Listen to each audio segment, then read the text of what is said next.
അപ്പൊ നമ്മളെ dish ready. ഇതാണ് എന്നുവെച്ചാൽ ബ്രോസ്റ്റ് റോൾ എന്ന് പറയാം.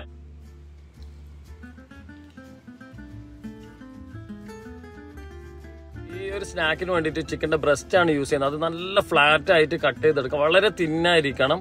അതേപോലെ തന്നെ അത് നമുക്ക് റോൾ ചെയ്യാൻ പറ്റണം. അപ്പോൾ ഇതിന് വേണ്ടിയിട്ട് സൺഫ്ലവർ ഓയിൽ ഒരു പാത്രത്തിലേക്ക് ഒഴിക്കുക. എന്നിട്ട് അതിനുശേഷം നമ്മുടെ മാറ്റീസിന്റെ പൗഡറാണ്, ഞാൻ ബ്രോസ് പൗഡറാണ് യൂസ് ചെയ്യുന്നത്. ഒരു പാത്രത്തിലേക്ക് ഇട്ട് അതിലേക്ക് ഞാൻ ഒറിഗാനോ കൊടുത്തു. ഇവരുടെ സ്പൈസി പൗഡറും ഉണ്ട്, അതേപോലെ തന്നെ നോർമലും ഉണ്ട്. നല്ല ഫ്ലേവർഫുൾ പൗഡർ, വേറെ ഒന്നും ആഡ് ചെയ്യേണ്ടതൊന്നുമില്ല. ഒന്ന് വെള്ളത്തിൽ ഇട്ടെടുത്തതിന് ശേഷം ഈ കോട്ടിംഗ് ഒന്ന് ജസ്റ്റ് ഒന്ന് കോട്ടിംഗ് കൊടുക്കുക. എന്നിട്ട് അതേ ചൂടായി കിടക്കുന്ന ആ ഓയിലിലേക്ക് ഇത് ആഡ് ചെയ്യുക. നല്ല ചൂടായിരിക്കണം. എന്നിട്ട് അത് നമുക്ക് ഒരു 4 to 5 മിനിറ്റ്, എത്രയും തിന്നായി കട്ട് ചെയ്തുകൊണ്ട് 4 to 5 മിനിറ്റ് ആവശ്യമുള്ളൂ കുക്കിംഗ് ടൈം.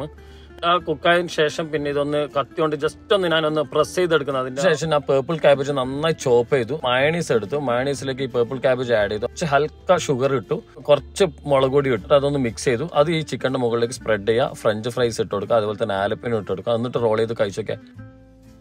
സോഫ്റ്റ്നെസ്, പുറത്തുള്ള ക്രഞ്ചിനെസ് ലൈറ്റായിട്ട്, പിന്നെ അതിലുള്ള ഫ്ലേവർ, പൗഡറിലുള്ള ഫ്ലേവർ, നമ്മളെ കോട്ടിങ് കൊടുത്തതിലുള്ള ഫ്ലേവർ ഔട്ട്സ്റ്റാൻഡിങ് കേട്ടോ. ഈ റോൾ ചെയ്യുന്നതിന് പകരം വേണമെങ്കിൽ നിങ്ങൾക്ക് സ്ക്വയറായി കട്ട് ചെയ്തിട്ട് അതിന്റെ മുകളിലേക്ക് ഈ സ്പ്രെഡ് തന്നെ കൊടുത്ത് ഫ്രഞ്ച് ഫ്രൈസും കൊടുത്ത് അതുപോലെ തന്നെ ആലപ്പിനും കൊടുത്ത് ചെറിയ ബൈറ്റ് സൈസിലാക്കിയിട്ട് ഇതൊന്ന് കഴിച്ചു നോക്കിയാൽ അതും അടിപൊളിയാണ് കേട്ടോ.